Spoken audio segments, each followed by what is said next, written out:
Hello friends, क्या हाल चाल है। तो जी आपकी आज क्लास नंबर 3 स्टार्ट करते हैं। आई विश की लास्ट 2 क्लासेस में बेसिक कंसेप्ट समझने की जो कोशिश थी हमारी वो पूरी हुई होगी।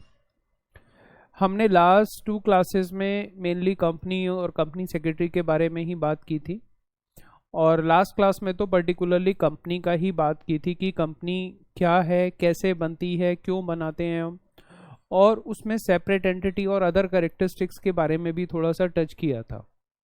उसी को फर्दर आगे बढ़ाते हैं। एलिमेंट्स ऑफ कंपनी लॉ में हमने ये थ्योरी वगैरह की थी, एक बार रिकैप कर लेते हैं। चलो जी, लास्ट क्लास से अगर अभी तक हम समझें तो हमने ये समझा कि कंपनी एक आर्टिफिशियल पर्सन है जो group of person, like minded person बनाते हैं फॉर अ पर्टिकुलर पर्पस।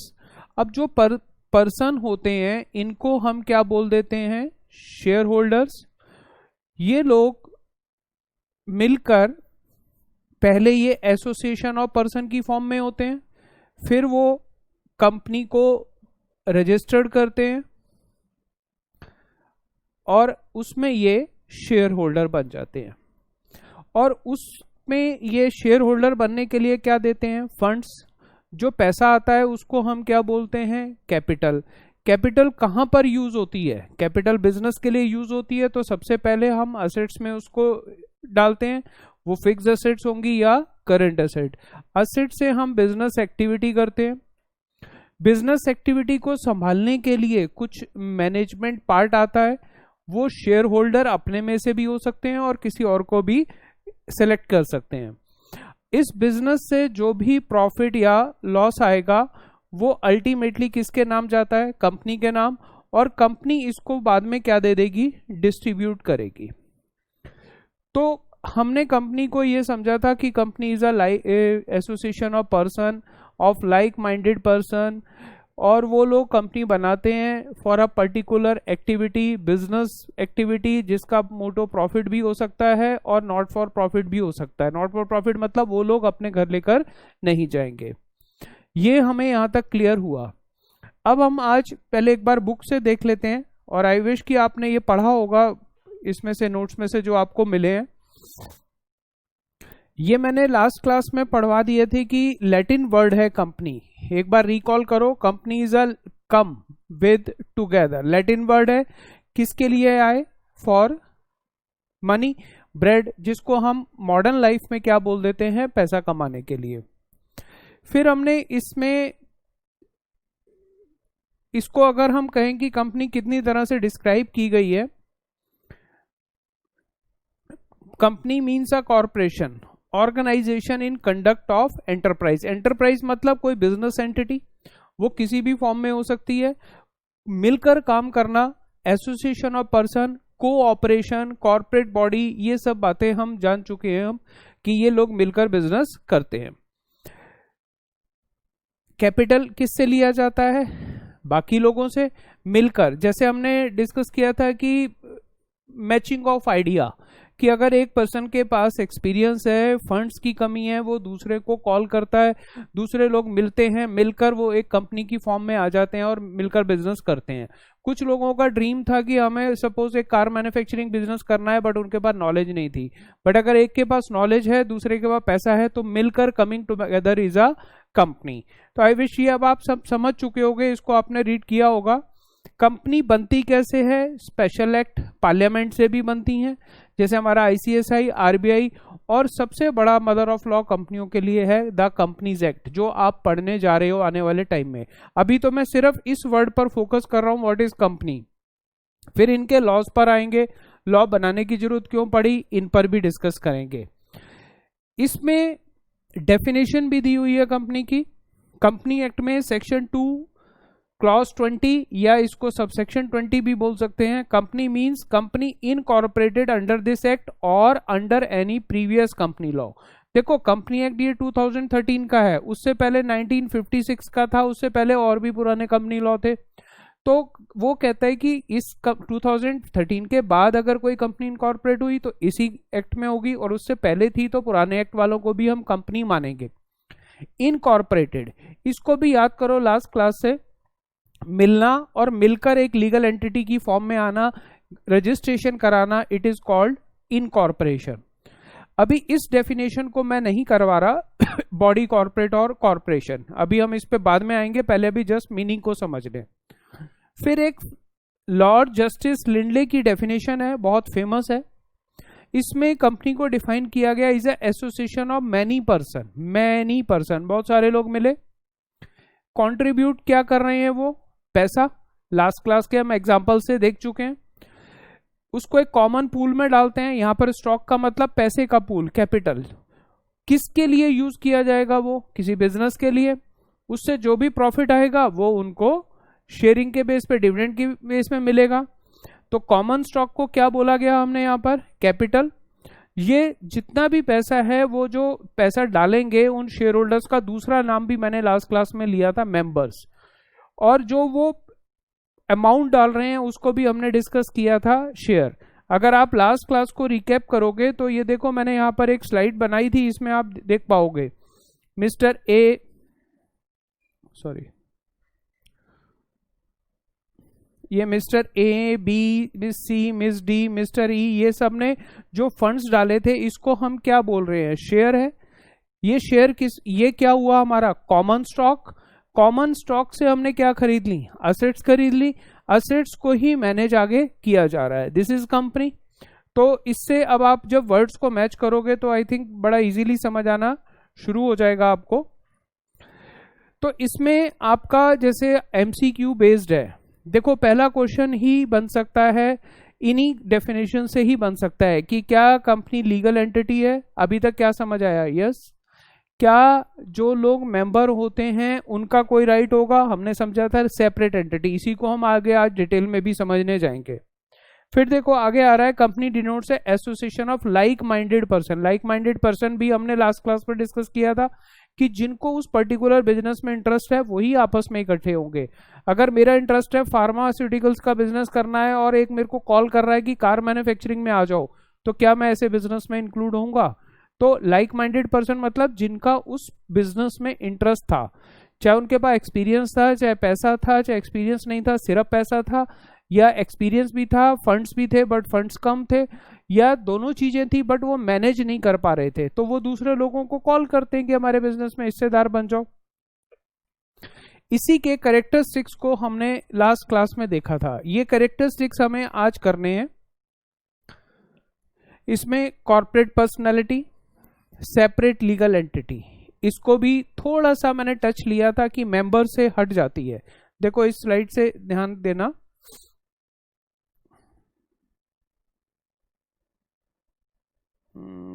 चलो मैं एक और बना दूंगा अभी इसी को। वैसे अगर आप याद करने की कोशिश करोगे तो देखो ये सब लोग ये क्या कहलाए गए, एसोसिएशन ऑफ पर्सन, और जब वो किसी एक्ट के अंडर रजिस्टर्ड हो गए तो एक सेपरेट एंटिटी क्रिएट हो गई।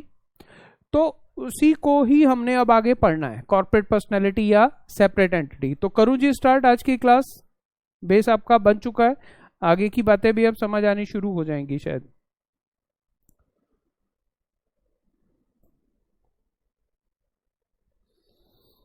देखो सपोज यहां पर एक mister Ram, mister Shyam, miss Gita,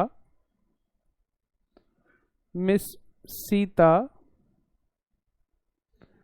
mister Amar,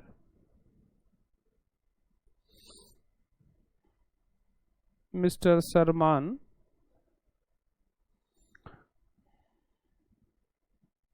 mister Raj, ये सब मिले, इन सब ने फंड्स दिए। अब ये उन्होंने एक स्ट्रक्चर बनाया कि हम एक एबीसी लिमिटेड कंपनी बनाएंगे।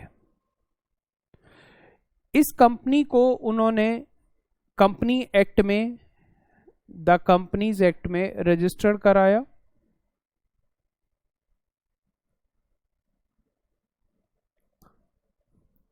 अब एबीसी लिमिटेड की पहचान किससे होगी, तो ये मिलकर एक मेमोरेंडम ऑफ एसोसिएशन बनाएंगे। मेमोरेंडम ऑफ एसोसिएशन का पर्पस क्या होगा, उससे एक कॉमन डॉक्यूमेंट बनेगा, जैसे पार्टनरशिप में पार्टनरशिप डीड बन जाती है। उस एमओए में ये कंपनी की डिटेल्स लिखेंगे, तो नाम, कंपनी के ऑब्वियसली ऑब्जेक्ट्स होंगे कि किस लिए हम काम कर रहे हैं, कंपनी की कैपिटल होगी, कंपनी का रजिस्टर्ड ऑफिस कहाँ पर होगा हम उसके बारे में लिखेंगे, और कंपनी की लायबिलिटी क्या होगी इसके बारे में लिखेंगे। मैंने आगे पीछे कर दिया, अभी सिंपल एग्जांपल दे रहा हूं, बट इसकी भी सीक्वेंस होती है। अभी हम लीगल फॉर्मेट में नहीं चल रहे। अब देखो जी, इस बिजनेस को करने के लिए सपोज इन्होंने कहा हमने होटल खोलना है, या सपोज मैं अपना एग्जांपल ही ले लेता हूं। सपोज हम सब मिले और हमारा ऑब्जेक्ट था एक, हमें कॉलेज खोलना है। कॉलेज के लिए हमें ₹50 करोड़ की जरूरत है। इसका रजिस्टर्ड ऑफिस हमने कहा न्यू दिल्ली में होगा। लायबिलिटी हमने कहा लिमिटेड होगी। तो ये जो हमने एक सीक्वेंस बना ली, अब सबने इसमें कंट्रीब्यूट किया। अब ये 50 करोड़ में सबके फंड्स आए। इस 50 करोड़ से हमने एक लैंड एंड बिल्डिंग ली होगी, फर्नीचर एंड फिक्चर लिया होगा, और इस पैसे को पहले किसी एक बैंक अकाउंट में डाला होगा। तो अब हमने ये भी डिस्कस किया था कि ये बैंक अकाउंट किसी एक के पर्सनल के नाम नहीं होगा, ये सारा का सारा किसके नाम चला जाएगा, कंपनी के नाम। ये ऑनर कौन कहलाई जाएगी, कंपनी। शेयर होल्डर का अपना कोई इसके ऊपर क्लेम नहीं आएगा। फिर हम इस बिजनेस को करेंगे। सपोज कल को लॉस हो जाता है तो हमारी लायबिलिटी लिमिटेड होगी। लिमिटेड का मतलब मिस्टर राम ने 1 करोड़ दिए, श्याम ने 20 करोड़ दिए, इन्होंने 5 करोड़ दिए, इन्होंने 4 करोड़ दिए, इन्होंने 10 करोड़ दिया, इन्होंने 5 करोड़ दिया, इन्होंने 5 करोड़ दिया। सबने कंट्रीब्यूट किया इस बिजनेस में। अब कल को हमें इसके लिए और बिजनेस के लिए पैसा लेना पड़ जाता है। हम यहां पर इससे जो बिजनेस करेंगे उस बिजनेस से प्रॉफिट होगा या लॉस होगा। अब मान लो भगवान ना करे यहां पर लॉस हो गया, और लॉस इससे भी ज्यादा हो गया। हमने जो पैसा लगाया था उससे भी ज्यादा लॉस कैसे हो सकता है। हमने इसके लिए हो सकता है कि कुछ लोन्स ले लियो। हमने 50 करोड़ कैपिटल डाली थी, इसमें 50 करोड़ प्लस हमने 10 करोड़ के लोन्स भी ले लिए थे सपोज, और लॉस हो गया सपोज 60 करोड़ का। तो इस 60 करोड़ में 50 करोड़ तो हमारा अपना था और 10 करोड़ हमने क्या लिया हुआ था, लोन। तो अगर हम पार्टनरशिप में होते तो हमें ये लोन का पैसा पे करना पड़ता। अपना पैसा तो हमारा लॉस हुआ ही हुआ, हमें दूसरे का भी पैसा वापस लौटाना पड़ेगा। बट अगर हमने कंपनी में लायबिलिटी लिमिटेड रख दी थी तो हम इन शेयर होल्डर से और पैसा नहीं मांग सकते अगर इन्होंने सारा पूरा दिया हुआ था। तो this is called limited liability. ये लोन कंपनी के नाम लिया गया, तो सेपरेट एंटिटी का भी मतलब समझ आया, लिमिटेड लायबिलिटी का भी मतलब समझ आया। इसी को और आगे लेकर चलते हैं कि सेपरेट मैनेजमेंट कैसे हो जाती है। अब देखो, सपोज ये बहुत सारे लोग हैं, मैं इनको कोई नाम नहीं दे रहा ऐसा।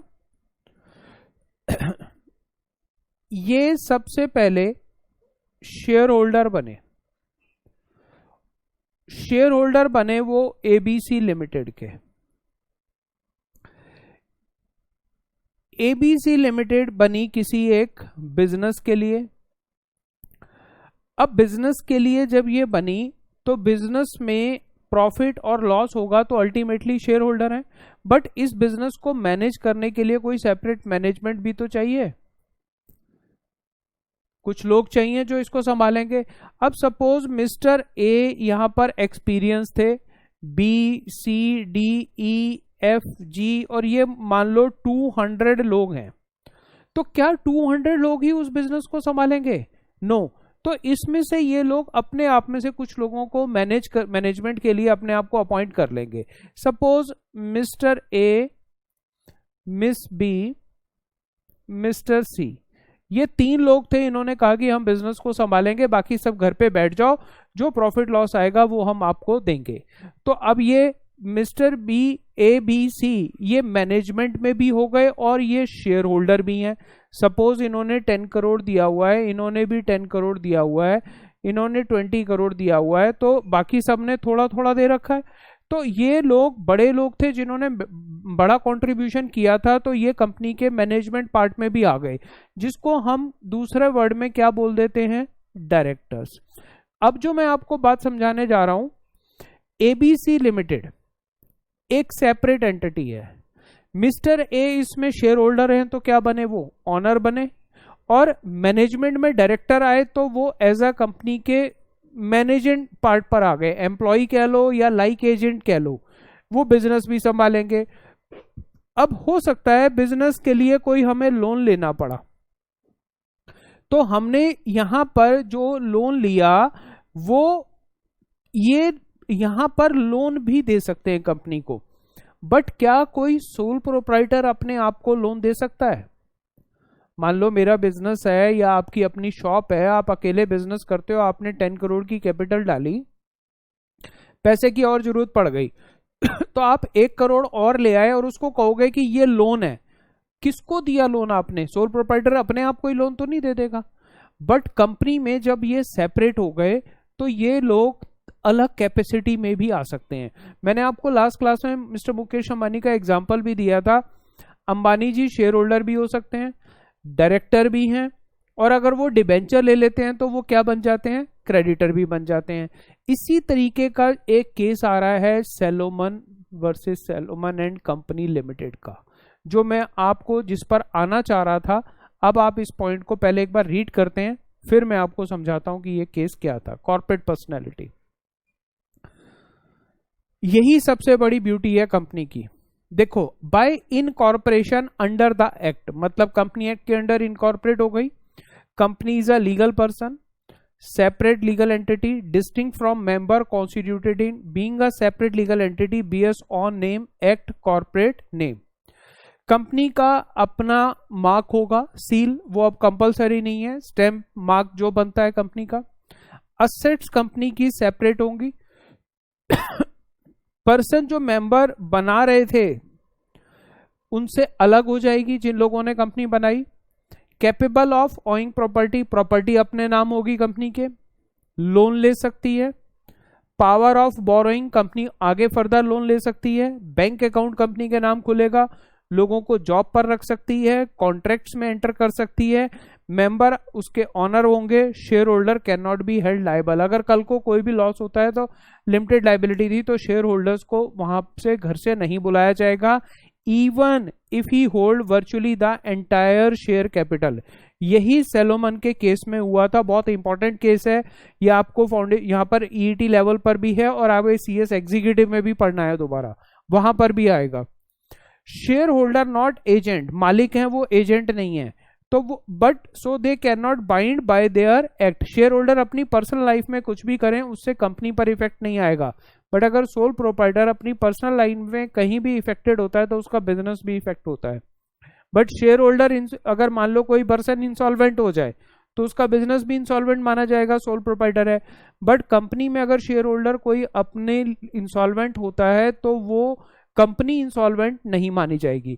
मैं अभी सैलोमन के केस पे आने से पहले एक जो मैं पिछले 2-3 एग्जांपल ले चुका हूं उसी को फर्दर और लूंगा मैं, और इसको हम अपने एग्जांपल से रिलेट करते हैं। देखो कैसे, सपोज ये मैं संजीव सप्रा, मेरे पास नॉलेज है,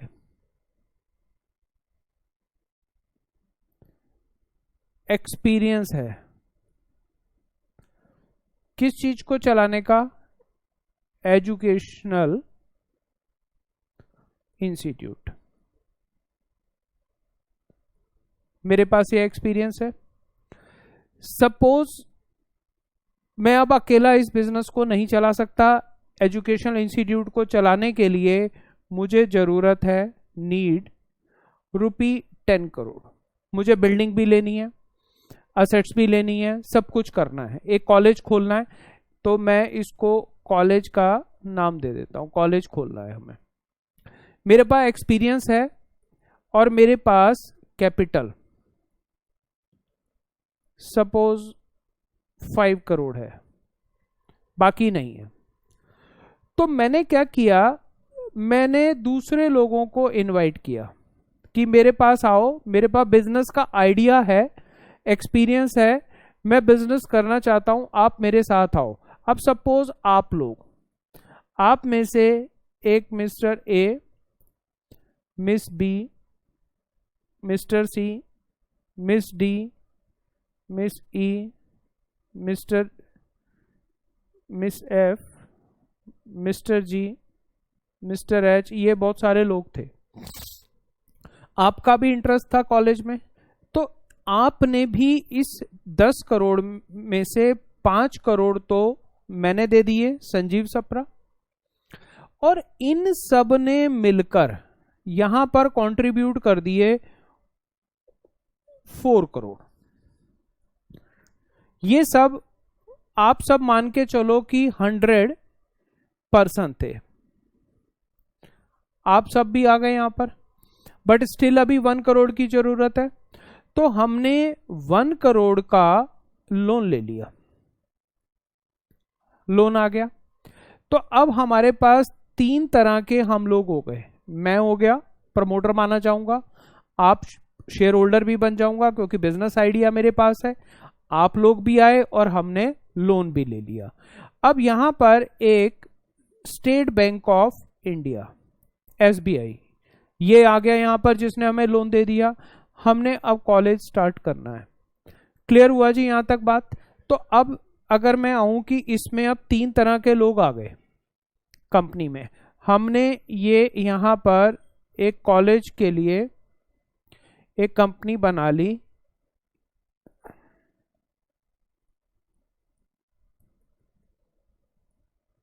सपोज आई विद्या लिमिटेड। ये आई विद्या लिमिटेड बनाई हमने। इसका बिजनेस क्या था, हमने कहा एजुकेशन लाइन में। इसमें हमने 10 करोड़ रुपए लिए। अब 9 करोड़ और 1 करोड़, 9 करोड़ हमने किस फॉर्म में ले लिया, शेयर कैपिटल, और 1 करोड़ किस फॉर्म में ले लिया, लोन। अब इसमें 2 तरह के कंट्रीब्यूटर हो गए, शेयर होल्डर्स। शेयर होल्डर कितने थे, एक मैं प्लस 100 इज इक्वल टू 101, जिन्होंने ये पैसे दिए। हम सब ने मिलकर कितने पैसे दिए थे, 9 करोड़। 9 करोड़ में से 5 करोड़ मेरे थे और ये 100 लोगों के 4 करोड़ थे। ये टोटल पैसा आया था। उसके बाद दूसरा कौन आ गया यहां पर, क्रेडिटर। क्रेडिटर कौन था, हमने कहा स्टेट बैंक ऑफ इंडिया। तो 2 तरह के लोग हो गए यहां पर। स्टेट बैंक ऑफ इंडिया ने हमें कितने पैसे दे दिए, ₹1 करोड़ ये दे दिया हमें। तो अब हम यहां पर बिजनेस करने की तैयारी में आ गए। अब हमने यहां पर इस 10 करोड़ से सबसे पहले बात हुई कि शेयर होल्डर में 5 करोड़ मेरा था, आपका 4 करोड़ था, बट ये सारा किसके नाम चला गया, आई विद्या के नाम। सेपरेट एंटिटी हो गई, capacity to open bank account, ये लीगल एंटिटी बन गई। अब इससे हमने असेट्स ली। हमने जो असेट्स ली वो हमने land and building, furniture and fixture, ये सब लिया। ये भी किसके नाम रही, कंपनी के नाम। अब यहां पर मैं नहीं कह सकता कि आधे पैसे मेरे लगे हुए हैं तो मेरे नाम हो, तो शेयर होल्डर का अपना कोई राइट यहां पर नहीं आएगा। दूसरा, क्रेडिटर का भी कोई राइट नहीं है। हम इससे ही तो आगे बिजनेस करेंगे और इस बिजनेस से जो भी प्रॉफिट लॉस आएगा वो किसके नाम जाएगा, प्रॉफिट लॉस भी कंपनी के नाम होगा। बट पहले पैसे किसको दिया जाएगा, लोन वाले को। बाद में पैसे किसको मिलेंगे, शेयर होल्डर को। अब बात आई कि ये बिजनेस चलाएगा कौन। ये मैं अभी वो बातें कुछ आपको बार बार रिपीट हो रही हैं, तो घबराना मत कि जो मैं बार बार रिपीट कर रहा हूं, ताकि आपकी इतनी 100% कंसेप्ट क्लैरिटी हो जाए कि आपको हमेशा के लिए याद रहे और कंपनी का बेसिक फाउंडेशन आपकी बने। तो देखो, इस बिजनेस को चलाने के लिए हमने यहां पर डायरेक्टर्स अपॉइंट किए। मैनेजमेंट जो वर्ड मैं यूज कर रहा था। अब ऑब्वियसली इस बिजनेस को चलाने में क्या मुझे आना चाहिए कि नहीं डायरेक्टर्स में? ऑब्वियसली मैं आऊंगा, आइडिया मेरा था, कंसेप्ट मेरी थी, पैसा मेरा ज्यादा लगा हुआ है, तो मैं डायरेक्टर्स में संजीव सप्रा मैं बन गया। प्लस आप में से कुछ लोग आ गए, मिस्टर ए, मिस बी। तो सपोज ये 3 डायरेक्टर्स थे जो बिजनेस कर रहे हैं, ये सब बिजनेस कर रहे हैं। अब कल को अगर प्रॉफिट लॉस होता है तो वो कंपनी का प्रॉफिट लॉस है, ना डायरेक्टर का है, ना शेयर होल्डर का है। कल को कंपनी में कोई भी डिस्प्यूट होता है तो केस कंपनी के नाम से होगा। ये सारी चीजें कैरेक्टरिस्टिक्स में आने वाली हैं। तो आप बार बार इस एग्जाम्पल को समझ जाओगे तो भी आप आगे के कैरेक्टरिस्टिक को 2 मिनट में समझ जाओगे, मेरे को पूरा पढ़वाने की भी जरूरत नहीं पड़ेगी। अब यहां तक बात समझ आ रही है जी? अब ये जो प्रॉफिट लॉस आएगा वो अल्टीमेटली यहां पर जाएगा, उसके बाद यहां पर इनको डिस्ट्रीब्यूट होगा। इनको किस फॉर्म में होगा? इंटरेस्ट की फॉर्म में। और इनको किस फॉर्म में चला जाएगा? डिविडेंड की फॉर्म में चला जाएगा। सॉरी, क्लियर हुआ यहां तक? तो अब सैलोमन के केस में भी इसी तरह की बात आएगी। तो अभी तो मैंने सेपरेट एंटिटी में जो बातें बताई आपको, एक बार यहां देखो, ये सारे वर्ड्स आपको समझ आने शुरू हो जाने चाहिए अभी, जो जो मैंने यहां पर उठाए हैं। देखो, स्टैंप कंपनी की होगी, असेट सेपरेट हो जाएंगी, डिफरेंट पर्सन बन जाएगी, प्रॉपर्टी कंपनी के नाम होगी, डेट कंपनी के नाम होंगे। अब अगर लोन नहीं दे पाते तो केस आपके नाम नहीं होगा, मेरे नाम नहीं होगा। क्रेडिटर केस किसके नाम करेगा? कंपनी से मांगेगा। कंपनी अब शेयर होल्डर से मांगेगी, और शेयर होल्डर से भी तब मांगेगी अगर लिमिटेड लायबिलिटी थी। शेयर होल्डर अगर किसी ने पूरे नहीं दिए तो उसको पैसे देने पड़ेंगे, और जिसने जो प्रॉमिस किया था और वो पूरे कर चुका था तो उसको और पैसे नहीं देने। तो जो भी केस डेट्स हैं वो कंपनी के नाम होंगे। जो हमने स्टेट बैंक ऑफ इंडिया से लोन लिया वो कंपनी के नाम लिया। अब स्टेट बैंक को अगर हम पैसे नहीं दे पाते, कंपनी के अकाउंट में पैसा नहीं है, तो स्टेट बैंक ऑफ इंडिया हमारे ऊपर केस करने नहीं आएगा। वो केस करने किसके ऊपर जाएगा? कंपनी के ऊपर। कोर्ट उनको बुलाएगा जो कंपनी को मैनेज कर रहे थे, वो जस्टिफिकेशन देंगे। अब अगर हमारी असेट्स कम है और लोन ज्यादा है तो हमें लोन रिपे करना है। तो अगर सोल प्रोप्राइटर और पार्टनरशिप में होते तो हमसे पैसा मांगा जाता, बट इस केस में लिमिटेड लायबिलिटी है तो हमसे पैसा नहीं मांगा जाएगा। तो उस केस में क्रेडिटर को सफर करना पड़ेगा। हाँ, अगर किसी शेयर होल्डर ने प्रॉमिस किया था और उसके शेयर पार्टली पेड है, आप अकाउंट्स में पार्टली पेड जानते हो, तो उसको बैलेंस मनी के लिए कंपनी फोर्स कर सकती है, वो उसकी लायबिलिटी है, वो उसको पे करना पड़ेगा। सपोज आपने 1 करोड़ रुपए प्रॉमिस किए थे और अभी हमने आपसे आधे पैसे लिए 50 लाख, तो पार्टली पेड हो गया। और अगर कंपनी लॉसेस में चली गई तो वो लॉसेस के केस में बैलेंस अमाउंट आपसे मांगा जा सकता है, अगर कंपनी लिमिटेड लायबिलिटी में थी। तो ये समझ आया कि डेट्स कंपनी के नाम। तो अब देखो, पार्टनरशिप और सोल प्रोप्राइटरशिप में क्या होता था कि अगर लोन हुआ तो पर्सनल लायबिलिटी पार्टनर्स की और सोल प्रोप्राइटर की बन जाती है, बट कंपनी के केस में पर्सनल लायबिलिटी शेयर होल्डर की नहीं बनेगी, सिर्फ उसकी लायबिलिटी है अनपेड अमाउंट तक। This is limited liability. Power of borrowing हो गया, बैंक अकाउंट किसके नाम होगा? कंपनी के नाम, लोगों को। अब एम्प्लॉय जो रखे जाएंगे, आप याद करो रिलायंस का जब हम एग्जांपल कर रहे थे, मैंने तब भी बात की थी कि सपोज आप रिलायंस कंपनी ज्वाइन करते हो तो आप ये बोलोगे मुकेश अंबानी के यहाँ जॉब कर रहे हैं या रिलायंस में जॉब कर रहे हैं। आप टाटा मोटर में जॉब करते हो, टाटा स्टील में जॉब करते हो, तो आप ये नहीं बोलोगे कि हम मिस्टर रतन टाटा या उनके जो भी ऑनर थे उनके नाम बिजनेस कर रहे हैं, जॉब कर रहे हैं। आप कंपनी का नाम लेते हो। बट अगर आप किसी एक सोल प्रोप्राइटर के यहाँ जॉब ज्वाइन करते हो तो आप ये बोलोगे कि मैं इस पर्सन के यहाँ जॉब करता हूँ, वो पर्सन के नाम से कॉल किया जाएगा। बट अगर कंपनी है तो कंपनी के नाम होगा। तो जो एम्प्लॉय के साथ एग्रीमेंट होगा वो भी किसके साथ होने वाला है? कंपनी के साथ। फिर कॉन्ट्रैक्ट्स। कॉन्ट्रैक्ट्स का मतलब है जब बिजनेस चलेगा तो डील्स होंगी बहुत बड़ी बड़ी, बहुत तरह के कॉन्ट्रैक्ट होंगे। एम्प्लॉय से भी कॉन्ट्रैक्ट होंगे, प्रॉपर्टी खरीदने के लिए भी कॉन्ट्रैक्ट होंगे, गुड्स के सप्लायर्स के साथ भी होंगे, रॉ मटेरियल वालों के साथ भी होंगे, होलसेलर्स के साथ भी होंगे। तो जो भी कॉन्ट्रैक्ट हो रहे हैं अब वो शेयर होल्डर के नाम नहीं होंगे, किसके नाम होंगे? कंपनी के नाम। मेंबर ऑनर तो हैं और साथ में क्रेडिटर भी हो सकते हैं। ये सबसे बड़ी ब्यूटी है कंपनी की कि एक आदमी कंपनी में मालिक भी है और क्रेडिटर भी है। क्या सोल प्रोप्राइटर ऐसा हो सकता है? Not possible. पार्टनर्स हो सकते हैं, नॉट पॉसिबल। बट कंपनी में ये सबसे बड़ा फायदा है। मान लो आपने किसी कंपनी के शेयर्स भी ले लिए और डिबेंचर भी ले लिए, तो आप दोनों कैपेसिटी में आ गए। शेयर होल्डर हो तो एज अ ऑनर हो और डिबेंचर हो तो एज अ क्रेडिटर। अब आपको प्रेफरेंस एज अ क्रेडिटर पहले मिलेगी, डिबेंचर के केस में आपको इंटरेस्ट मिलेगा और शेयर्स के केस में आपको डिविडेंड मिलेगा। अगर कंपनी बंद होती है तो आपको दो कैपेसिटी में आप खड़े हो गए, पहले एज ए क्रेडिटर फिर एज अ शेयर होल्डर। ये भी अभी सैलोमन के केस में आने वाला है। फिर share holder can not be liable, चाहे उसके पास पूरे के पूरे शेयर्स हैं। मान लो मैंने अभी जो एग्जांपल लिया पिछला, इसमें 10 करोड़ में से देखो आधे पैसे मेरे हैं, तो ज्यादा पैसा मेरा लगा हुआ है कॉलेज में। कल को लॉस हुआ तो क्या स्टेट बैंक मुझसे मांग सकता है कि जी आपके फंड्स ज्यादा हैं तो आप पैसा दो? ऐसा जरूरी नहीं है।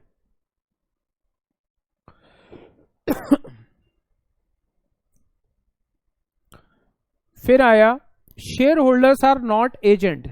ये एक एक लाइन बहुत अच्छी तरह से पढ़ना बच्चों, यहीं से एमसीक्यू बन जाएंगे आपके लिए। यही क्वेश्चन पूछे जा सकते हैं इनमें से ही। क्या शेयर होल्डर एजेंट है?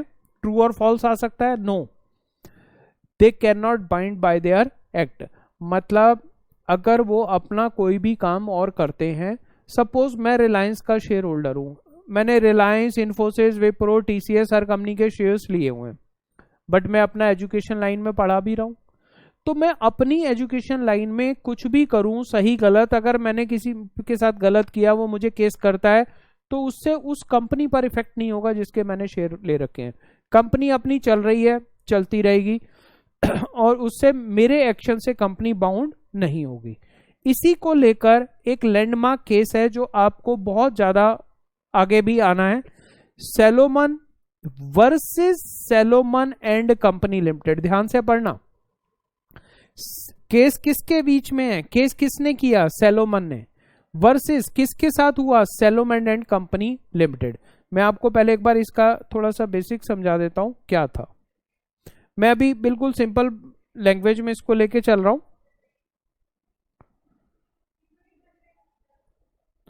सपोज एक मिस्टर सैलोमन, वो सोल प्रोप्राइटर थे और ऑब्वियसली एक बिजनेस के थे, और बिजनेस था उनका लेदर का, लेदर मर्चेंट। ये बिजनेस था जी। तो इस बिजनेस में कैपिटल थी, असेट्स थी, लायबिलिटीज थी, लोन्स भी होंगे। सपोज ये फॉर एग्जाम्पल 1 करोड़ की कैपिटल थी, इसमें से 1 करोड़ की असेट्स ले ली उन्होंने और 1 करोड़ की लायबिलिटीज थी, लोन्स थे, क्रेडिट सेल्स थी, सब कुछ था, बिजनेस चल रहा था। इन तीनों केसेस में नेम किसका यूज हो रहा था? बताओ। सोल प्रोप्राइटर है तो पैसा भी इनका, असेट्स भी इनके नाम, लायबिलिटीज भी इनके नाम। कल को कुछ भी डिफॉल्ट होता है तो ही इज रिस्पॉन्सिबल। अब अगर बिजनेस में लॉस हो जाता है तो देखो 2 करोड़ रुपए लगे हुए हैं, कैपिटल अपनी 1 करोड़ डाली थी और 1 करोड़ लायबिलिटीज, लोन ले लिए, तो टोटल 2 करोड़ से बिजनेस हो रहा था। और अगर लॉस हो जाता है, सपोज इफ लॉस ₹2 करोड़, तो इसमें लॉस किसका हुआ? 1 करोड़ लॉस क्या हुआ? कैपिटल का। और 1 करोड़ लॉस किसका हुआ? जो हमने लोन ले रखा था।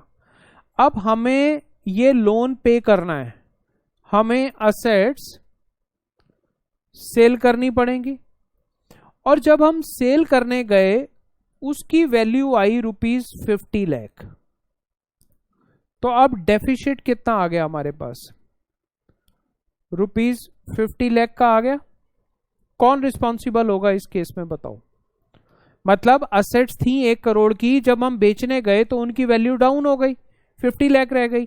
तो अब प्लांट है, मशीनरी है, डेप्रिशिएबल है, तो 50 लाख का डेफिसिट पूरा कौन करेगा? ये सोल प्रोप्राइटर है तो पर्सनल लायबिलिटी है इनकी। तो सोलोमन जैसे एक बिजनेसमैन को ये लगा कि नहीं, ये तो बड़ा रिस्की काम है, मैं ऐसा बिजनेस करना चाहता हूं जिससे मेरी लायबिलिटी लिमिटेड रहे।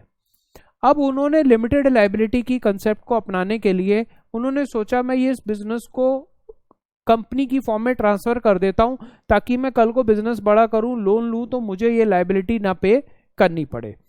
अब इस फॉर्म में मिस्टर सैलोमन ने क्या किया? ये एक सोल प्रोप्राइटर थे, उन्होंने एक कंपनी बनाई,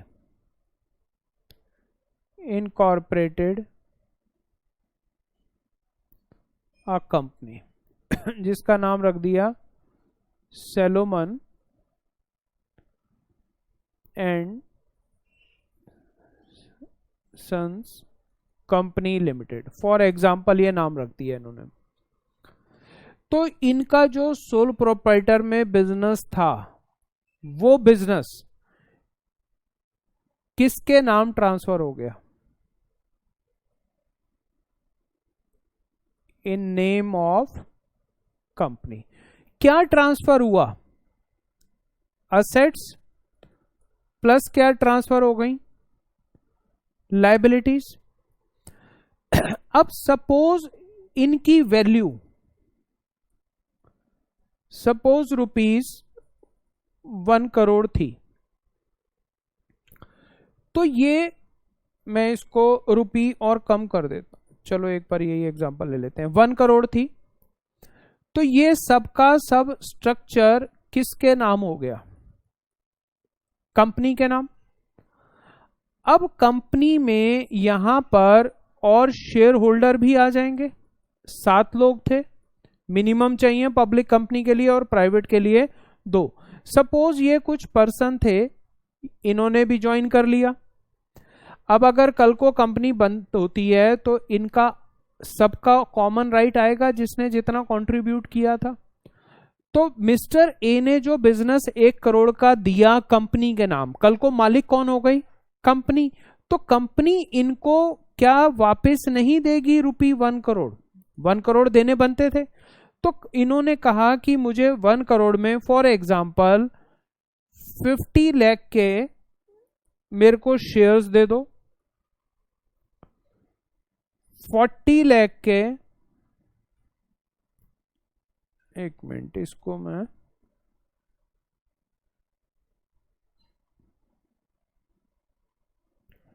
20 लाख के शेयर्स दे दो, 60 लाख के मुझे डिबेंचर्स दे दो और 20 लाख मुझे कैश दे दो। ये उन्होंने कंपनी से ले लिया, क्योंकि उन्होंने आगे मालिक किसको बना दिया? कंपनी को।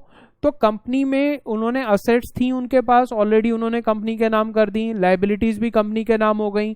अब उसकी जो नेट वैल्यू निकली 1 करोड़, तो उन्होंने 1 करोड़ के बदले क्या किया?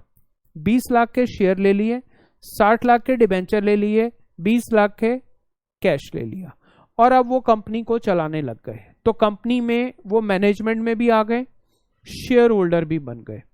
तो मैं अभी इसको एग्जांपल एक बार आपको रीड करवा देता हूं बुक से, तो और बेटर समझ आएगा। मींस अब यहां पर मिस्टर सैलोमन अगर शेयर लेते हैं इस कंपनी से 20,000 के, तो यहां पर क्या बोले गए? वो ऑनर। डिबेंचर लेते हैं तो क्या बन गए? वो क्रेडिटर। और अगर उन्होंने कंपनी को संभालने के लिए जब कंपनी बनाई सैलोमन एंड कंपनी, तो इसमें वो डायरेक्टर भी बन गए और उनकी फैमिली के साथ लोग बन गए सपोज। तो देखो कितनी कैपेसिटी में ये आ गए, 3 कैपेसिटी में आ गए। शेयर होल्डर भी बन गए, ऑनर भी बन गए और क्रेडिटर भी बन गए। बट क्या सोल प्रोप्राइटर में ऐसा हो सकता था कि मैं खुद ही मालिक हूं और खुद ही क्रेडिटर हूं और खुद ही नौकर हूं? बट कंपनी की सबसे बड़ी ब्यूटी क्या है कि एक आदमी एक एंटिटी में ऑनर भी है, क्रेडिटर भी है और एम्प्लॉय भी है। फॉर अगेन मैं आपको मिस्टर मुकेश अंबानी की बात बोलूं, उन्होंने रिलायंस में शेयर्स लिए तो ऑनर है, डायरेक्टर बने तो लाइक एम्प्लॉय काम कर रहे हैं, और अगर डिबेंचर ले लेते तो क्या होंगे? क्रेडिटर बन जाएंगे। तो अगर कल को कंपनी बंद होती है तो प्रेफरेंस में क्या आना चाहिए? पहले पैसे क्रेडिटर को मिलेंगे, फिर शेयर होल्डर को मिलेंगे। तो कल को हम क्या ये कह सकते हैं कि मुकेश अंबानी जी कंपनी को संभाल रहे थे तो इसलिए उनकी लाइबिलिटी बनती है, उनकी जो एज अ क्रेडिटर प्रेफरेंस थी वो पीछे चली जाएगी because he is holding majority of share holder. क्या ये ठीक होगा? सेपरेट एंटिटी क्या कहती है कि पर्सन अलग है। अब आओ एक बार पढ़ो, फिर इसको एक एग्जाम्पल पर आएंगे वापस। देखो लास्ट वाला पॉइंट ध्यान से पढ़ना।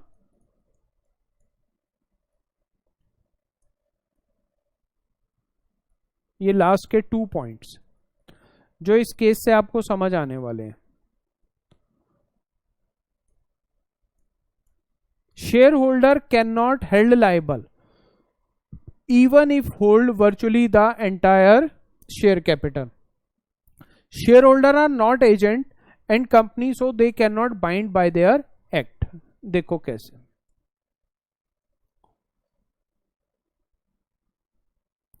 देखो in the case Salomon had for some year carried a prosperous business of leather merchant. सेलोमन का बिजनेस क्या था? लेदर मर्चेंट का था। बूट मैन्युफैक्चर मतलब शू बनाता था, तो उसकी फैक्ट्री थी, असेट्स थी, प्लांट था, लोन्स थे, सब कुछ होगा। उसने क्या किया? एक लिमिटेड कंपनी बना ली। उसमें खुद, उसकी वाइफ, उसकी डॉटर और उसके 4 सन, ये सब ने एक एक शेयर ले लिया। सो दैट उन्होंने पैसे कितने पे किए? क्योंकि कंपनी फॉर्म करने के लिए मिनिमम एक शेयर लेना जरूरी होता है, तो वो ले लिया उन्होंने। और उन्होंने ये बिजनेस सारा का सारा कंपनी का कितने रुपए में बेच दिया? 38,782 पाउंड्स। ये सारा बिजनेस उन्होंने आगे दे दिया कंपनी को। तो अब मालिक कौन हो गई? कंपनी। अब देखो इन्होंने तो 38,000 का बिजनेस दे दिया, बट इनको मिला क्या? या तो आप एक नई कंपनी बनाओगे तो कैश दोगे। अब देखो आप एक मेरे बिजनेस में ज्वाइन करते हो, इसको यहां समझना, फिर इस पॉइंट पर आना देखना। मैंने एक एग्जांपल लिया था, सपोज मैं संजीव सप्रा एक कॉलेज बना रहा हूं आई विद्या लिमिटेड के नाम से। इसमें मैंने 5 करोड़ रुपए कैश दे दिए, 2 करोड़ की एक बिल्डिंग थी मेरे नाम, मैंने वो दे दी। तो मैंने टोटल कितने पैसे का कंट्रीब्यूशन किया बताओ? 5 करोड़, 2 करोड़ या दोनों को मिलाकर 7 करोड़? 7 करोड़ रुपए का मैंने कंट्रीब्यूशन किया। तो 5 करोड़ तो मैंने कैश दिए और 2 करोड़ मैंने बिल्डिंग के लिए दिए। और आप लोगों ने आप लोगों ने भी यहां पर कंट्रीब्यूट किया, और यहां किस फॉर्म में किया? कैश फॉर्म में। आप लोग यहां पर यू एंड अदर्स 100% थे। तो ₹2 करोड़ इन्होंने दे दिया, ₹1 करोड़ हमने क्या ले लिया? लोन ले लिया स्टेट बैंक ऑफ इंडिया से। तो ये सब लोग हो गए यहां पर, और हमें कितनी जरूरत थी इस बिजनेस को करने के लिए? 10 करोड़ की। अब देखो आई विद्या लिमिटेड आपको क्या देगी और इनको क्या देगी? कुछ को शेयर्स मिलेंगे, इनके साथ लोन का एग्रीमेंट होगा, लोन एग्रीमेंट होगा, और इसमें मुझे क्या दिया जाएगा? शेयर कितने के दिए जाएंगे? ₹2 करोड़ के। आप लोगों को शेयर्स मिले, आपने 2 करोड़ दिया तो आपको कितना पैसा मिलेगा? ₹2 करोड़। लोन वाले के साथ क्या होगा? ₹1 करोड़ का लोन एग्रीमेंट। अब इनको क्या, मेरे को क्या मिलेगा, मैंने एक्चुअल में कैश कितना दिया है 5 करोड़, तो मैंने 2 करोड़ की बिल्डिंग भी तो दी है, तो मैंने क्या ले लिए, शेयर्स ले लिए ऑफ ₹7 करोड़। तो मैंने जो दिया था उसके बदले मेरे पास आ गया। अब जो कंपनी चलेगी तो उसमें 3 तरह की शेयरिंग हो गई, 7 करोड़, 2 करोड़, 1 करोड़, टोटल 10 करोड़ हो गया। ये दोनों 9 करोड़ के क्या हो गए, शेयर्स, और 1 करोड़ का क्या हो गया, लोन, या मैं कहूं हमने डिबेंचर इशू कर दिए थे स्टेट बैंक ऑफ इंडिया से। तो ये 2 तरह का पैसा आ गया यहां पर, ये 1 करोड़ हो गया। तो अब बिजनेस चल रहा है, तो आप ध्यान से देखना कि मैंने कैश 5 करोड़ दिया था, बट 2 करोड़ की बिल्डिंग भी दी थी, तो मैं उसके बदले में 7 करोड़ की हिस्सेदारी लूंगा कि नहीं लूंगा बिजनेस में, क्योंकि ये बिल्डिंग की मालिक कौन हो गई अब, आई विद्या। और आई विद्या के मालिक कौन है अब, 100+1 में ये शेयर होल्डर, 101 शेयर होल्डर है। अब कल को अगर आई विद्या में वाइंडिंग अप होगी या कोई भी बिजनेस में बंटवारा होगा तो शेयर होल्डर को कॉमन नहीं मिलेगा। तो जो मैंने बिल्डिंग दी थी उसके बदले मैंने क्या ले लिए, शेयर्स ले लिए, तो मेरा हिस्सा आ गया उसमें। आई बात क्लियर। तो मैं अगर इसको समराइज कर दूं कि एक बिजनेस है, एक कंपनी का, आई विद्या लिमिटेड का, उसमें हमने 3 पोर्शन कर दिए। देखो, इसमें हमें 10 करोड़ की जरूरत थी, तो इससे 10 करोड़ का हमने एक स्मॉल पार्ट, 2 पार्ट कर दिए। ये तो हो गया लोन, और ये क्या हो गए, शेयर्स। शेयर्स कितने के हैं, 9 करोड़ के, और लोन कितने का है, 1 करोड़ का। टोटल 10 करोड़ हो गया हमारे पास। तो अब ये 9 करोड़ में 5 करोड़ तो कैश आया, 2 करोड़, एक मिनट, मैंने पिछले एग्जाम्पल में थोड़ा सा ज्यादा कर दिया, 5 2 7 2 9, ठीक है ठीक है।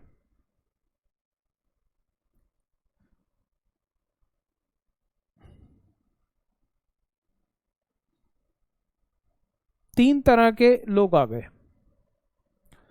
ये तो था मैंने दिया, ये आपने दिया, यू एंड अदर्स। ये 2 करोड़ क्या आई थी, बिल्डिंग। इसके बदले भी मैंने क्या ले लिए, संजीव सप्रा ने शेयर्स ले लिए। तो 10 करोड़ से बिजनेस स्टार्ट हो गया। तो जो हमें बिल्डिंग नहीं खरीदनी थी हमने पहले ले ली। तो मैं आपको ये समझाना चाह रहा हूं कि एक पर्सन कैश ना देकर अगर प्रॉपर्टी दे रहा है तो उसके बदले में वो वापस कैश लेगा। तो अब सैलोमन के केस पर आए। सैलोमन के केस में हमें ये समझ आया कि एक मिस्टर सैलोमन, मिसेस सैलोमन, उनकी एक डॉटर और उनके 4 सन्स, ये टोटल कितने लोग हो गए। इन्होंने क्या बना ली, Salomon and sons limited. Suppose ये कंपनी बना ली।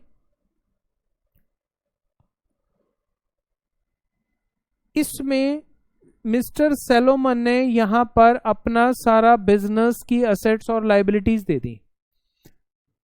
38,700 कितना था एक बार देखें, पाउंड जो थे 38,782।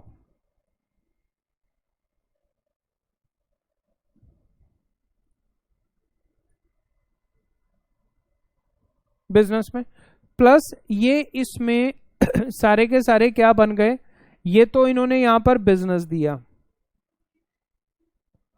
और ये सारे यहां पर क्या बन गए, शेयर होल्डर किससे बन गए, ₹1 से। मैं पाउंड की जगह सपोज ₹1 लिख देता हूं, ये ₹1 दे दिया इन्होंने। अब कंपनी ने इनको ₹1 के बदले तो शेयर दे दिए, या मैं कहूं 1 पाउंड। तो अब इसके बदले इनको क्या मिलना चाहिए था, हम बात ये कर रहे हैं। तो इस केस में इन्होंने देखो क्या क्या किया, सैलोमन उनकी वाइफ, उनकी डॉटर, उनके 4 सन्स। इन्होंने 4 पाउंड दिए, इन्होंने 1 पाउंड दिया, इन्होंने 1 पाउंड दिया, इन्होंने 1 पाउंड दिया, प्लस 38,782,000 पाउंड्स का क्या दे दिया? बिजनेस दे दिया। अब जो ये कंपनी थी, कंपनी ने इनको सबको वापस क्या दिए? शेयर्स दिए। तो मिस्टर सैलोमन को क्या मिला? सैलोमन को सबसे पहले क्या दिया गया? पहले सैलोमन का ही देखते हैं। सैलोमन ने इसमें से 10,000 के तो ले लिए शेयर्स, 20,000 के ले लिए उसने डिबेंचर, बाकी 8,782 उसने क्या ले लिया? कैश। और बाकी लोगों को कंपनी ने क्या दे दिए? शेयर्स दे दिए। यहां तक बात समझ आई? अब देखो मिस्टर सैलोमन किस किस एंगल में बन गए। यहां पर क्या बन गए? वो ऑनर। और यहां पर क्या बन गए? वो क्रेडिटर। उसके बाद कंपनी को बिजनेस संभालना था, मैनेजमेंट। मैनेजमेंट में कौन आए? डायरेक्टर्स। ये डायरेक्टर्स भी कौन बन गए? सैलोमन एंड हिज फैमिली, ये बन गए। अब बिजनेस स्टार्ट हो गया जी। यहां तक बात समझ आई? अब बिजनेस स्टार्ट हो गया, अब और लोग भी बाद में जुड़ने लग गए, और शेयर होल्डर भी आ गए, और उससे अब बिजनेस प्रॉपर चलने लगा। अब इसमें यहां तक आपको बात समझ आई? अब आप आगे आना। अब मैं कहूं सैलोमन एंड हिज फैमिली, इन्होंने कंपनी को क्या दिया? बिजनेस दिया। कंपनी ने इनको क्या दे दिए? शेयर्स, डिबेंचर और कैश। और ये बिजनेस संभालने के लिए यहां पर अब कंपनी में सैलोमन किस किस कैपेसिटी में आ गया? ऑनर बन गया, क्रेडिटर बन गया, और सपोज एम्प्लॉय बन गया। ये 3 फॉर्म में काम करने लग गए। Company went into losses, loss हो गए। अब यहां पर जब लॉसेस होंगे तो बिजनेस क्लोज्ड, बिजनेस बंद करोगे। बिजनेस बंद होगा तो क्या होगा? असेट सोल्ड, असेट बेची जाएंगी। असेट से जो पैसा आएगा, जो भी पैसा आएगा, वो किसको मिलेगा? पहले बताओ जी, किसको मिलना चाहिए सबसे पहले? तो असेट्स की जो सोल्ड वैल्यू आएगी वो सबसे पहले किसको मिलनी चाहिए? क्रेडिटर्स को। क्रेडिटर्स में भी नंबर 1 कौन सा होगा? Secured creditor. और सेकंड नंबर पर कौन सा आएगा? Unsecured creditor. अब सिक्योर्ड में कौन था? सैलोमन। और अनसिक्योर्ड में कौन थे? अदर्स। अब सपोज देखते हैं आगे। यहां तक बात समझ आई कि ये बिजनेस में अब इस तरह से प्रॉब्लम आनी शुरू हुई। अब अनसिक्योर्ड क्रेडिटर्स ने बोला कि हमें पहले पैसे मिलने चाहिए, सैलोमन को पहले पैसे नहीं मिलने चाहिए। तो झगड़ा पड़ा ये कि भाई क्यों? सैलोमन ने कहा मैं सिक्योर्ड क्रेडिटर हूं, मुझे पहले मिलने चाहिए। बट लोगों ने ऑब्जेक्ट किया कि भाई आप और आपकी फैमिली, सारा खानदान मिलकर इस बिजनेस को चला रहा था, सारे शेयर्स आपके पास हैं, मालिक आप हो, एंटायर शेयर होल्डिंग आपके पास है, तो अगर लॉस होता है तो रिस्पॉन्सिबिलिटी भी आपकी होनी चाहिए। और एक लोअर कोर्ट ने ये डिसीजन मान भी लिया, मतलब डिसीजन दे दिया अनसिक्योर्ड क्रेडिटर्स के फेवर में कि जी कोई बात नहीं, आप को पहले पैसे मिलने चाहिए, क्योंकि सैलोमन शुड बी रिस्पॉन्सिबल, क्योंकि वो सारे काम खुद कर रहा था, वो ऑनर भी था, क्रेडिटर भी था, एम्प्लॉय या हम कहें कि मैनेजर भी था, या वो डायरेक्टर भी था, तो सारी कंपनी इसके भरोसे चल रही थी, तो इसकी जिम्मेवारी बननी चाहिए। तो सैलोमन ने कहा नहीं भाई, कंपनी तो सेपरेट एंटिटी है, मैं एज अ क्रेडिटर हूं, मुझे पहले पैसे मिलने चाहिए। आओ अब पढ़ें क्या हुआ, देखो एक्चुअल केस में।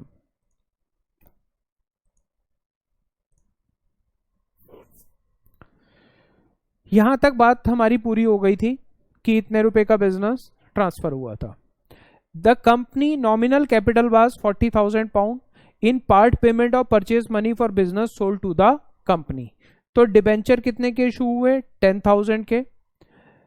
Secured by floating charge, charge का मतलब होता है सिक्योरिटी, जो लोग पहले सुन रहे हैं एग्जीक्यूटिव में आ जाओ, पूरा एक चैप्टर पढ़ाएंगे इसी नाम से आपको। हम जब भी कोई इनमूवेबल प्रॉपर्टी को गिरवी रखते हैं और उसके बदले में लोन लेते हैं, तो जो हम प्रॉपर्टी मॉर्टगेज करते हैं उस वर्ड को यहां पर बोला जाता है चार्ज, सिक्योरिटी। तो आप अभी सिर्फ सिंपल बुद्धि की बात समझ के चलो, सिक्योरिटी या मॉर्टगेज। फिर 20,000 किस चीज के दे दिए उसने? शेयर्स आ गए। बाकी क्या आ गया? कैश। देखो मैंने 3 पार्ट में डिवाइड किया था उस एग्जांपल में, ध्यान से देखो क्या क्या लिया है सैलोमन ने। ये 3 पार्ट में मैंने डिवाइड किया था, देखो 10,000, 20,000, 30, इसके 3 पार्ट थे जो कंपनी ने वापस दिए सैलोमन को। अब सैलोमन 3 कैटेगरी में आ गया, ऑनर भी, क्रेडिटर भी और डायरेक्टर भी, 3 कैटेगरीज में आ रहा है। तो अब अगर कल को बिजनेस बंद होता है और असेट्स बेची जाती हैं, तो पहली प्रायोरिटी किसकी आनी चाहिए? आगे पढ़ें हम।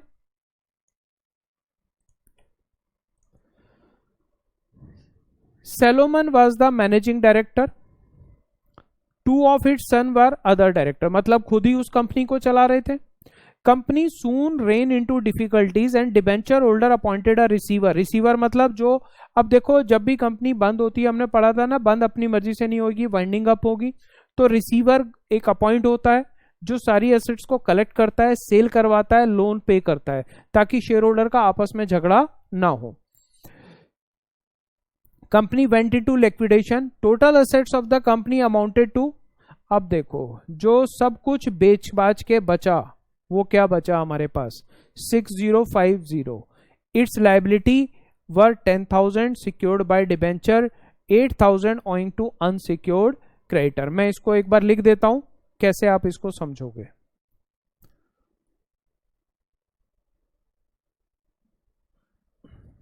देखो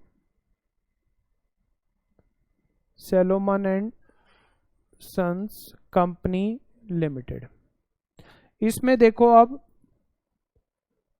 शेयर्स कितने के हैं? 10,000 के। डिबेंचर कितने के हैं? 20,000 के। मैं पाउंड्स को रुपी लिख रहा हूं, पाउंड्स भी लिख सकते थे हम।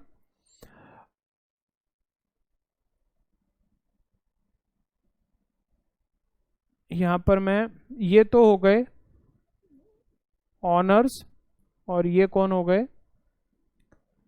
क्रेडिटर्स। क्रेडिटर्स में ये कौन हो गए? सिक्योर्ड। अनसिक्योर्ड कितने थे? ₹6050। ये हम बात कर रहे हैं कंपनी वेंट इनटू लॉसेस। तो ये तो हमारी सारी क्या थी? लाइबिलिटीज। और असेट्स जब बेची गई, इनकी वैल्यू आई ₹6050, और यहां ये थे 8,000 के। मैं चलो इसको पाउंड ही कर देता हूं, आप पढ़ते आ रहे हो तो कंफ्यूजन ना हो। मेरी ड्राइंग बहुत अच्छी नहीं है, मैं लिख रहा हूं, देखना भाई ठीक बना, समझ जाना। ठीक है जी, आ रहा है यहां तक बात समझ। अब सैलोमन की बात हमें समझ आ गई थी कि सैलोमन एंड बिजनेस को हमने कंपनी में कन्वर्ट कर दिया था और अब ये स्ट्रक्चर है। अब इसको बेचा गया आफ्टर सेल, रिसीवर आए, प्रॉपर्टी बेची गई, तो हमारे पास पैसा कितना आ गया 6050। तो इस पैसे से ये डिस्ट्रीब्यूट होगा क्या, सेल वैल्यू जो हमें सेल की कलेक्शन मिली वो डिस्ट्रीब्यूट में फर्स्ट किसको मिलनी चाहिए, फर्स्ट प्रेफरेंस किसकी आएगी, सिक्योर्ड क्रेडिटर की। और सिक्योर्ड क्रेडिटर कौन है, देखो 20,000 पाउंड वाला कौन है, सैलोमन। सेकंड प्रेफरेंस किसकी आएगी, अनसिक्योर्ड क्रेडिटर की। और वो कितने वाले हैं जी, 8,000, वो कौन है, अदर्स। अब झगड़ा खड़ा हो गया, सैलोमन कह रहा है मुझे दो पैसे। अब पैसे तो हैं ही हमारे पास, कितने, हमारे पास अवेलेबल डिस्ट्रीब्यूटेबल सेल वैल्यू कितनी है हमारे पास 6050।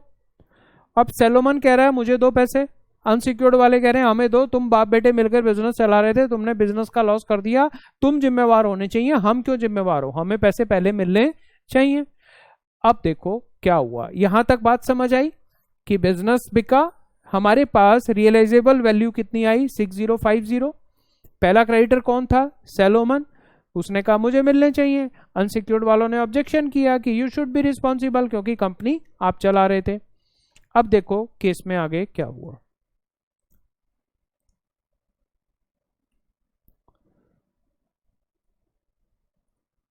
Who claimed whole of the company asset, जितनी भी बची on the ground, who means कौन, अनसिक्योर्ड वाले। यहां हु का मतलब कौन आ रहा है, अनसिक्योर्ड क्रेडिटर वाले। उन्होंने बोला on the ground company was the mere alias और एजेंट ऑफ सैलोमन। एलियास होता है उर्फ, जैसे हमारा घर का दूसरा नाम होता है, तो कह रहे हैं एक दूसरा नाम ही तो था, सैलोमन खुद ही तो चला रहा था, तो कंपनी और सैलोमन एक ही बात तो हुई, रिस्पॉन्सिबिलिटी सैलोमन की है। They were entitled to payment of their debt priority to debenture. They further pleaded that Salomon as a principal beneficiary was ultimately responsible for debt incurred by his agent trustee on his behalf. तो उन्होंने बोला कि they were entitled to payment to their to in priority to debenture. Debenture किसके थे, Salomon के। तो उन्होंने कहा उससे पहले हमें पैसे मिलने चाहिए। अब क्योंकि वही बिजनेस को संभाल रहे थे, वही एज अ ट्रस्टी और एज अ एजेंट काम कर रहे थे। ट्रस्टी कौन होता है, जो टेक केयर करता है, असेट्स को संभालता है। अब यहां पर आया कि कोर्ट में मामला गया,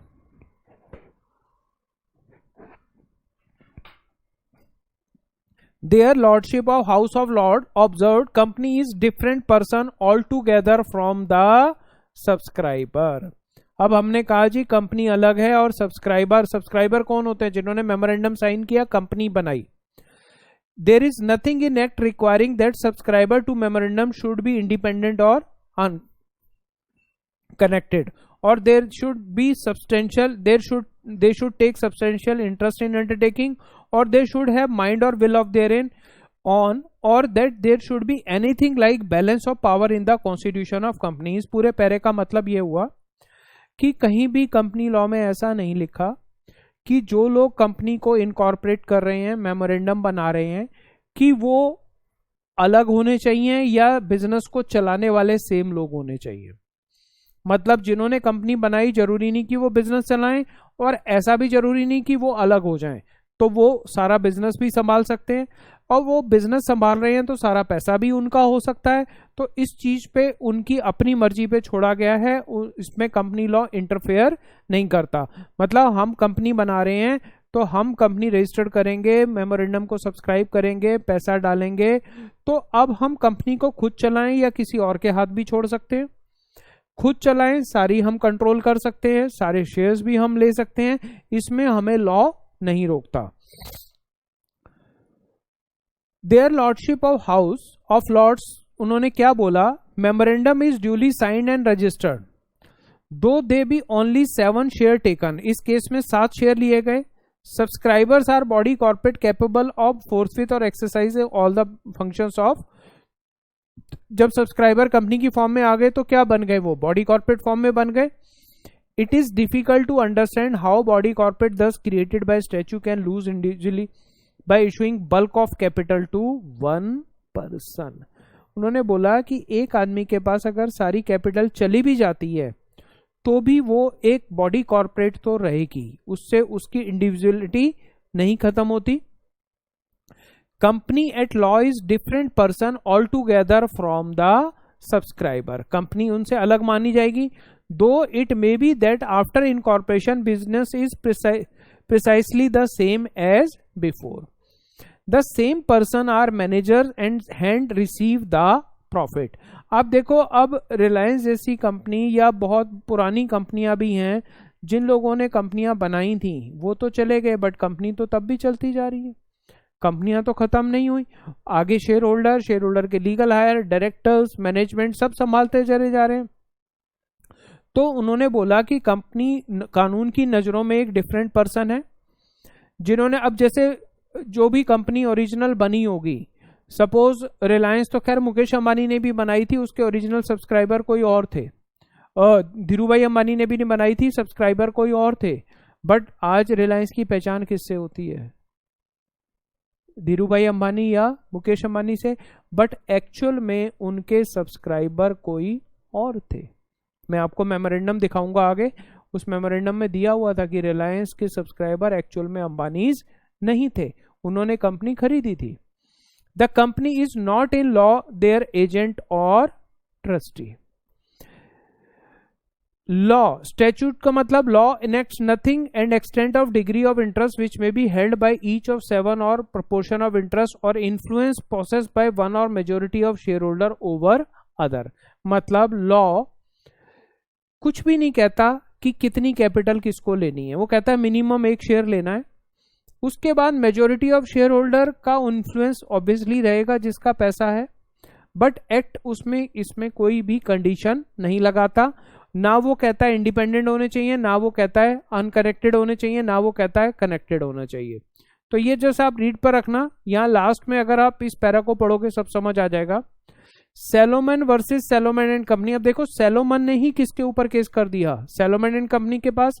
it was established principle that once a company has been validly constituted under the act it becomes legal person distinct from its member and for this purpose it is immaterial whether member hold a large small proportion of the share, whether he hold share as beneficially or mere trustee। मतलब किसी के ब्याह पर hold कर रहा है या खुद रख रहा है। सारी बात का क्रक्स ये समझ आया कि सैलोमन के पास सारे शेयर थे तो भी वो रिस्पॉन्सिबल नहीं ठहराया जाएगा, अगर यही सेपरेट एंटिटी का बेनिफिट है। इस सेपरेट एंटिटी को हम ऐसे भी देख सकते हैं, आगे जो नेक्स्ट पॉइंट आएगा उसको हम कॉर्पोरेट व्हील भी बोलते हैं। सपोज ये शेयर होल्डर्स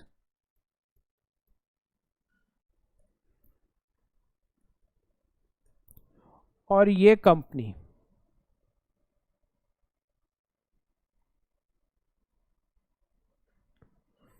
अगर हमने आई विद्या लिमिटेड बनाई तो यहां पर mister A, mister B, miss C, miss D, miss E, miss F, mister G, ये सब के सब यहां पर एक सेपरेट एंटिटी हो गए। यहां पर आने वाले टाइम में सारे कॉन्ट्रैक्ट्स किसके नाम हो रहे हैं, कंपनी के नाम। सारी असेट्स और लायबिलिटीज किसके नाम हो रही हैं, कंपनी के नाम। तो इनकी कोई पर्सनल लायबिलिटी नहीं बनेगी, चाहे इन्होंने मेजॉरिटी ऑफ शेयर होल्डर ले रखे हैं। सपोज इसकी कैपिटल में ₹10 करोड़ है, अब 10 करोड़ मिस्टर ए ने 9 करोड़ रुपए ले लिए, तो 90% इन्होंने पैसा लगा दिया तो भी ये रिस्पॉन्सिबल नहीं है, चाहे 99% लगा दें तो भी ये रिस्पॉन्सिबल नहीं माने जाएंगे। अगर कल को कोई लॉस होता है, लिमिटेड लाइबिलिटी है, सेपरेट एंटिटी है, ये एज अ कंपनी में अब खुद डायरेक्टर बने ना बने, कनेक्टेड रहें अनकनेक्टेड रहें, इनका इंटरेस्ट रहे ना रहे, इसके लिए लॉ कुछ भी नहीं बोलता। ये लोग इस कंपनी के सब्सक्राइबर हैं, कंपनी को रजिस्टर किया, आगे अब कंपनी चलती जाएगी और आगे शेयर होल्डर बढ़ते चले जाएंगे, उनकी रिस्पॉन्सिबिलिटी पर्सनल कोई भी नहीं आएगी। हाँ, अगर उन्होंने इसका रॉन्ग यूज किया तो हम पढ़ेंगे लिफ्टिंग और पियर्सिंग ऑफ कॉर्पोरेट व्हील, फिर उनको पर्सनली लायबल ठहराया जाएगा। वो मैं आगे के स्टेप पर आऊंगा, पहले अभी आपको इतना समझना है। ठीक है जी, यहां तक आपका एक केस हुआ ये सैलोमन वर्सेस सैलोमन का। अब अगला एक केस आ रहा है इसी से मिलता जुलता, ली वर्सेस ली एयर फार्मिंग। छोटा सा केस है, बहुत सिंपल सा है, ये मैं आपको एक सिंपल सी लैंग्वेज में समझा देता हूं। मिस्टर ए या मिस्टर ली ही लिख देते हैं।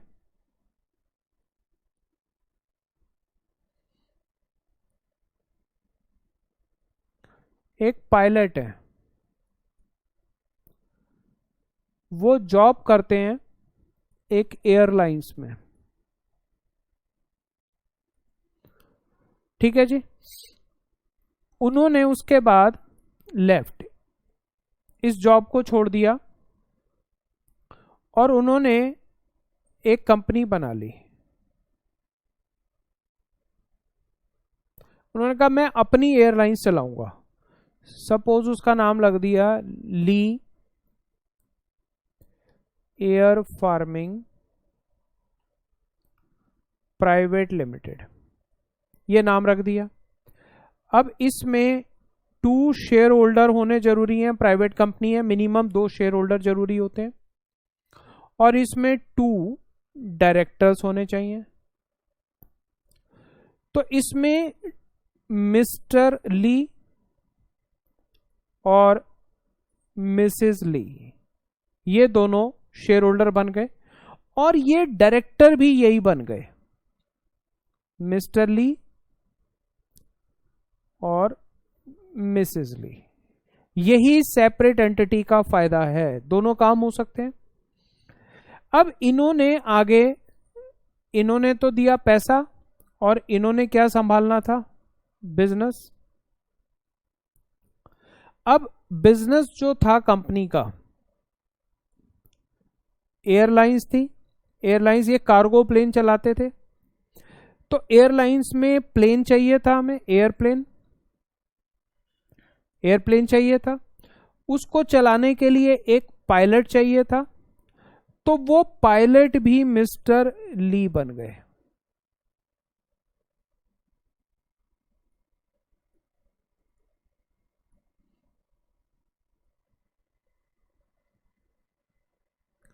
अब देखो, एक मिस्टर ली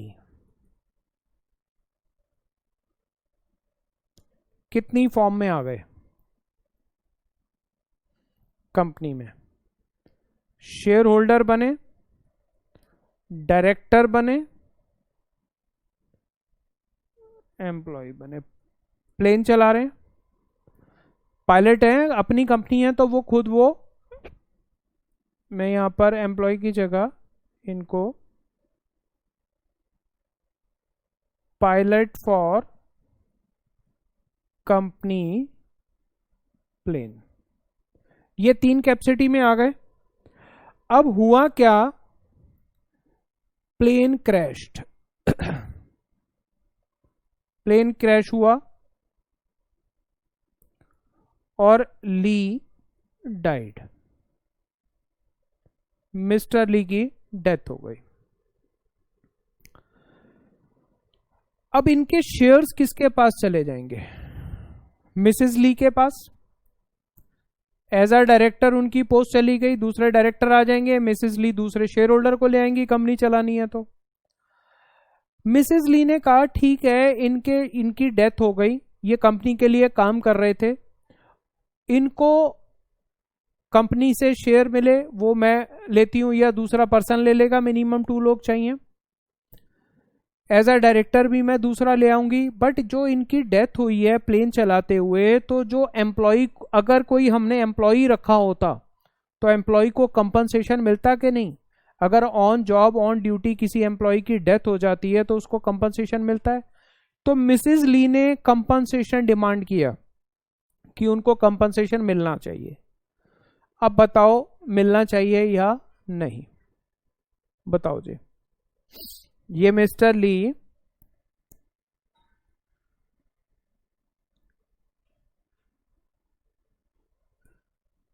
अब 3 कैपेसिटी में खड़े हैं यहां पर। ली एयर फार्मिंग प्राइवेट लिमिटेड, ये कंपनी में उनका 3 रोल आ गए। वो क्या है यहां पर? शेयर होल्डर, और क्या है? डायरेक्टर, और क्या बन गए वो? पायलट। तो कंपनी इनको as a share holder, as a partner, share holder उनको क्या दे रही है? डिविडेंड, प्रॉफिट शेयरिंग दे रही है जो भी उन्होंने दिया। एज अ डायरेक्टर उनको क्या मिल रहा है? सैलरी, रेम्युनरेशन मिल रहा है। एज अ पायलट भी उनको सैलरी मिल रही हो सकती है। तो अगर वो एज अ पायलट मरते हैं तो वो क्या कहलाए जाएंगे यहां पर? एम्प्लॉय।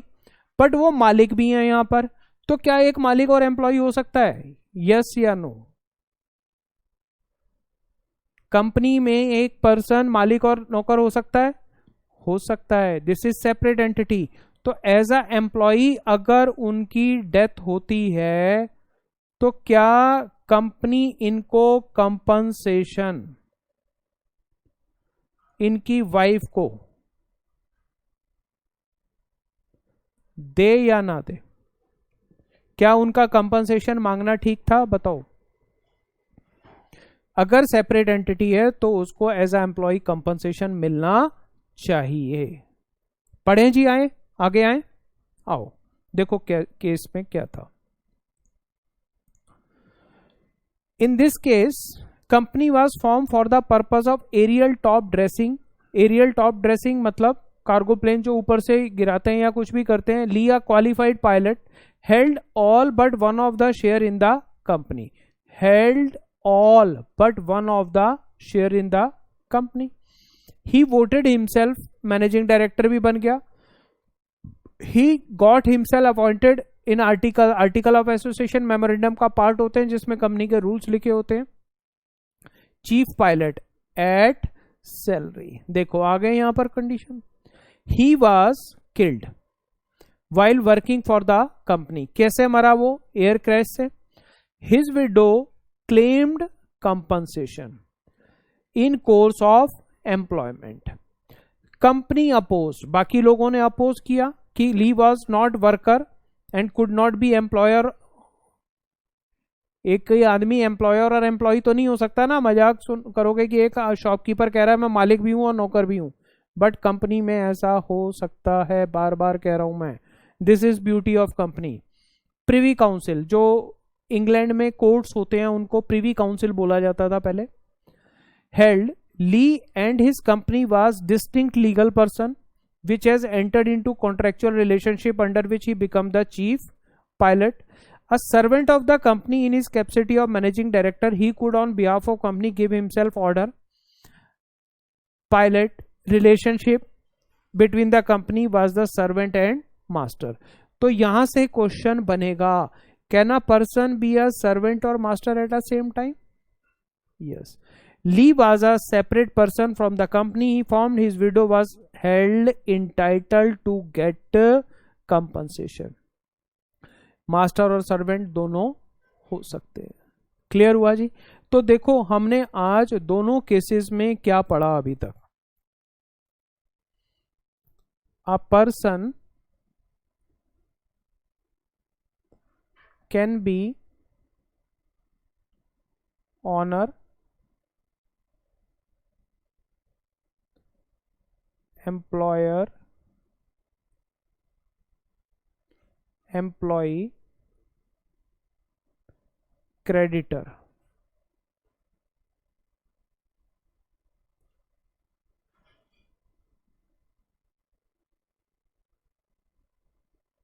ये चारों का चारों हो सकता है, ये आपको रखना है ध्यान। एमसीक्यू बनेगा, वो ट्रू और फॉल्स में भी पूछ सकते हैं, एमसीक्यू में भी। बताओ जी, क्या एक पर्सन इन कैपेसिटी में हो सकता है? यस, हो सकता है। दूसरा, केस का नाम पूछा जा सकता है, केस स्टडी, पूरा नाम आप पढ़ लोगे। सैलोमन के केस में क्या आया? A person can be owner, creditor of company, can claim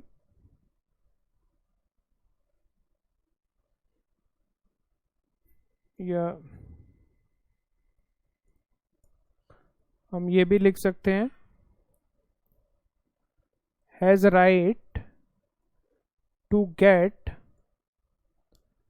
priority in debt even holds entire share holding. ये क्वेश्चन बनेगा आपका।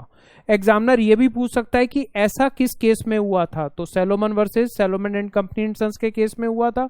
दूसरी केस स्टडी कौन सी है? ली की। इसमें क्या हुआ? अ person can B master and servant